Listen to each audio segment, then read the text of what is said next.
Hello everybody, it's Non-Scene News here, and today we've got a lot of breaking dates today. So the first news is coming from Israel and Lebanon, and the big news today is that the third Lebanese war might have just begun. So we can see here in the bottom left corner, we can see Israeli special forces, entering Lebanese territory in a ground operation. So if you can see here in the bottom left corner, we can see the Israeli special forces actually entering Lebanon itself, so southern Lebanon, so Hezbollah controlled southern Lebanon. And if you can hear and see this in your bottom left corner, this video, this is allegedly footage of clashes between the Israeli forces and Hezbollah. So you can clearly hear artillery strikes, you can hear bombs, so it seems that Israel has launched a ground operation into Lebanon. So Israel is stating that the goal of the limited ground operation is to eliminate Hezbollah observation posts on the border, so they can't get raids into Hezbollah to destroy all observation posts. But it doesn't change the fact that Israeli forces have now crossed the border into Lebanon. And we've also got news that Lebanese troops are withdrawing from the border. So if you can see here in the bottom left corner, we can see these Lebanese equipment leave the border from Israel. So I don't really know what's happening right now, but it seems that Lebanon troops are withdrawing. Well, Hezbollah troops are withdrawing. We've got news and some live podcasts from a news agency reporting the news in Beirut, the capital city of Lebanon, where he actually captured an Israeli fighter going past him. So if you can see here in the bottom left corner, here's the clip right now.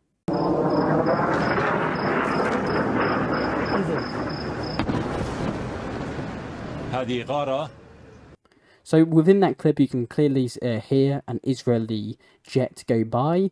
So very, very concerning news.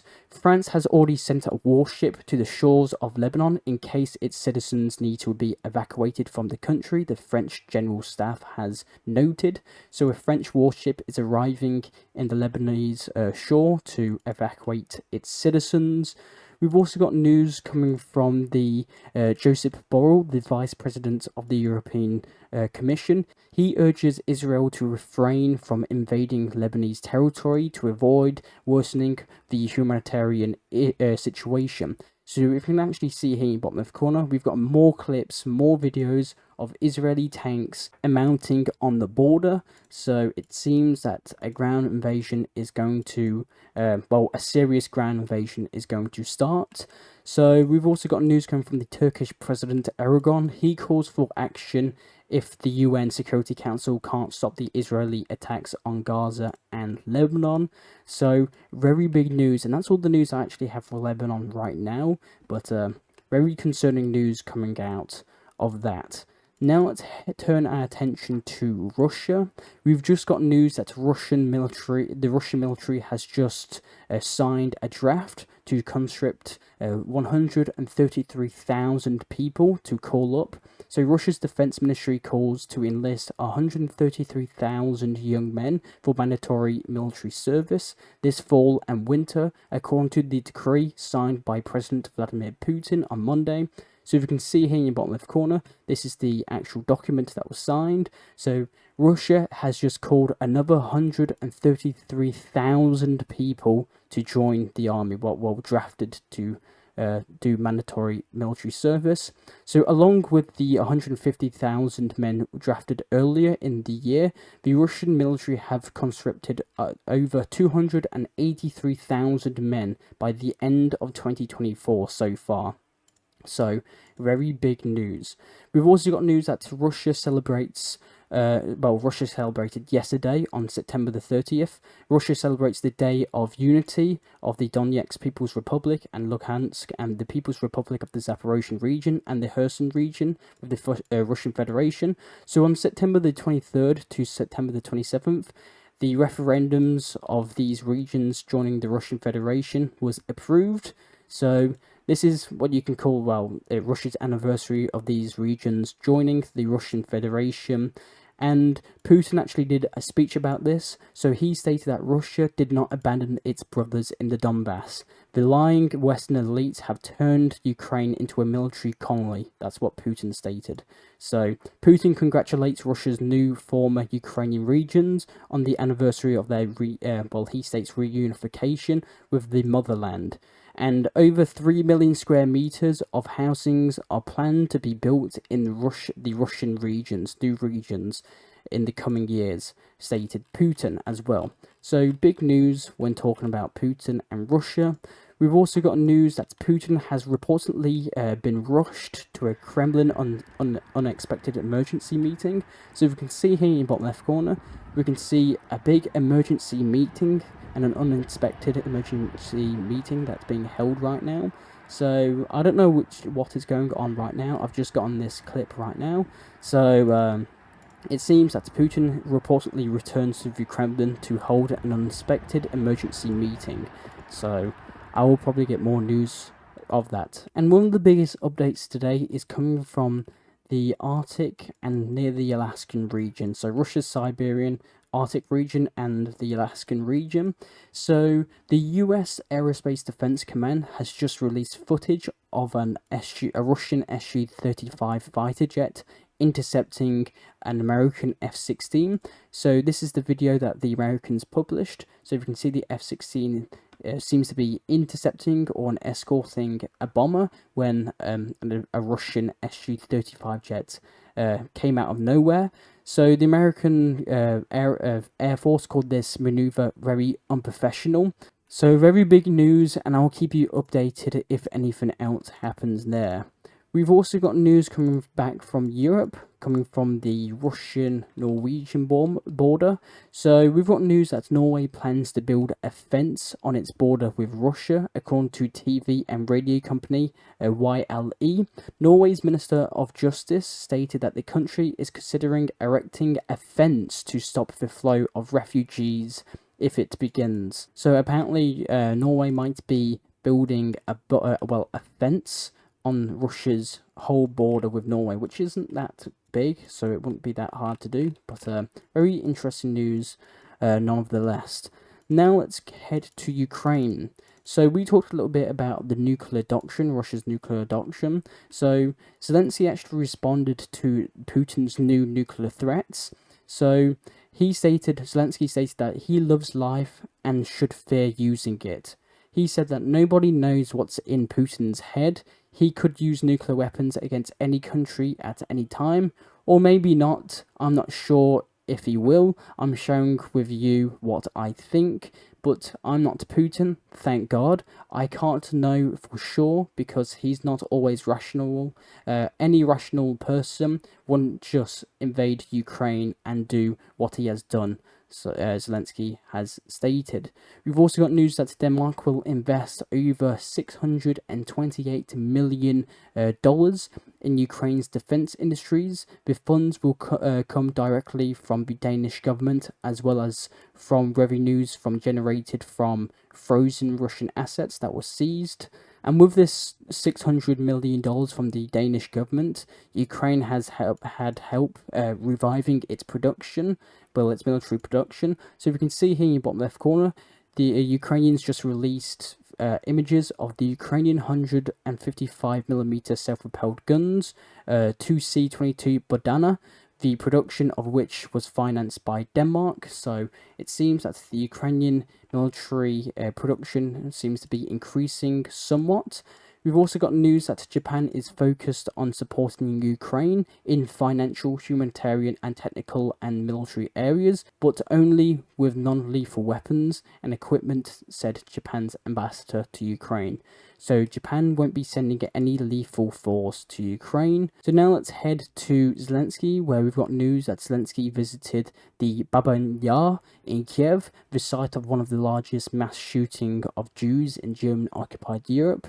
He said that eternal memory to all of the victims of the Babin Yar massacre. Such tragedies should never happen again, he added. So if you can see here in the bottom left corner, Zelensky visiting the site of which the massacres took place and honouring the dead. We've also gotten some statistics that around 44% of Ukrainian children show signs of PTSD, according to a recent study by the Olena Zelenska Foundation. However, the mental health charity Beyond Conflict estimates this figure could be as high as 80% of children showing signs of PTSD in Ukraine.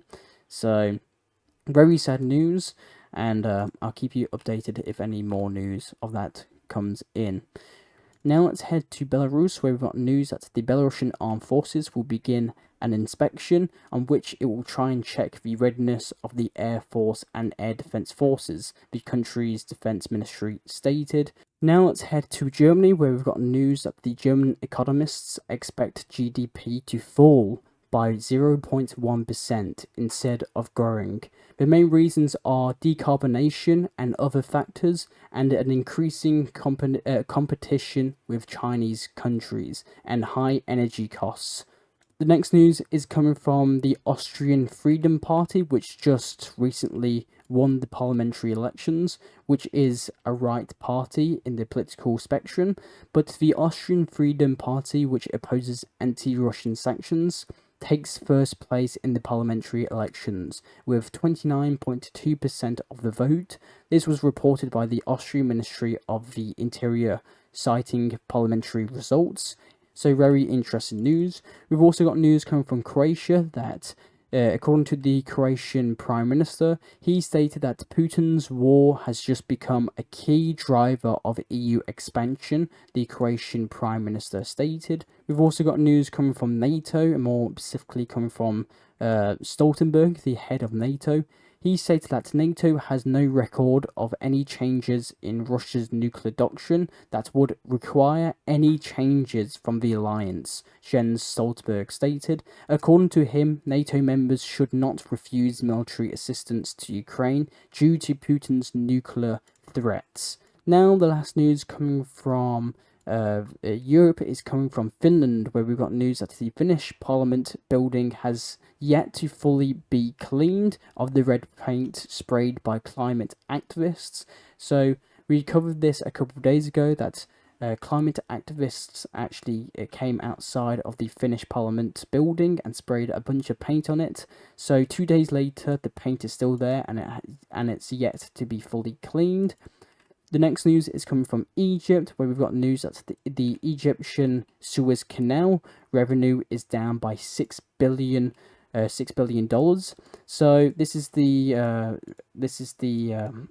Suez Canal. The country's income from the critical waterway has plummeted by up to 60% over the last 8 months due to geopolitical tensions in the region, the president of Egypt said on Sunday.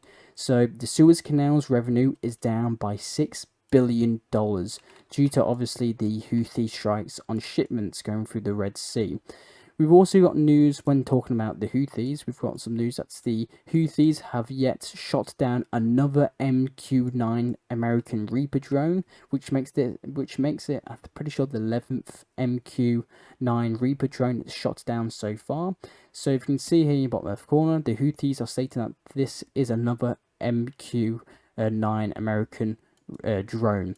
So, very interesting news. Now let's head to Iran, where we've got very interesting news. So, the news is that Western leaders apparently promised Iran a ceasefire in exchange for Iran's non-response to assassination of Ismail. The Iranian president said that they lied. So apparently, apparently Iran had a deal with the US that apparently if they didn't respond to the death of Ismail, which died in Tehran, I'm pretty sure like a month ago now, that the ceasefire in Gaza will be reached, and like Lebanon. And according to the president of Iran, they lied.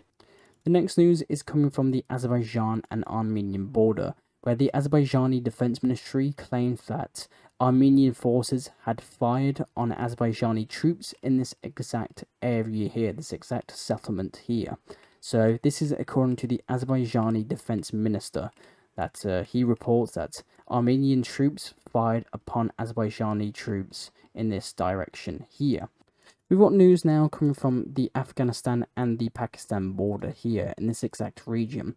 So we've got news that Taliban forces actually ambushed a Pakistani forces vehicle and killed several soldiers in this exact region.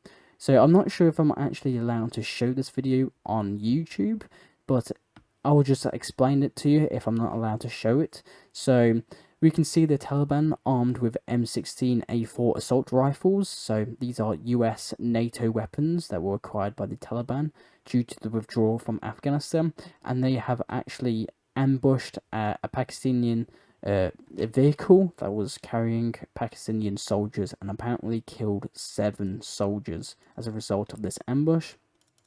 And we've got news that Joe Biden urges Israel to reconsider its Lebanon operation. And one of the last news come today is coming from the hurricane that hit America. So the Hurricane Helene death toll has risen over 120 people across the 6 southeastern US states. So at least 121 people have been killed by the Hurricane Helene across 6 southeastern states of America, with about 600 people believed to be missing. It was one of the worst storms in US history, and a clearer picture of the damage is now emerging. So a huge hurricane hit the southeastern parts of America, and it has caused 121 people have apparently been killed, confirmed killed, and 600 people are missing. So, as we just stated, this is one of the worst US storms in history. So, very, very sad news. And one of the last news which I forgot to mention is coming from Russia again. So a German Leopard 2A6 tank was delivered to a research station in Russia.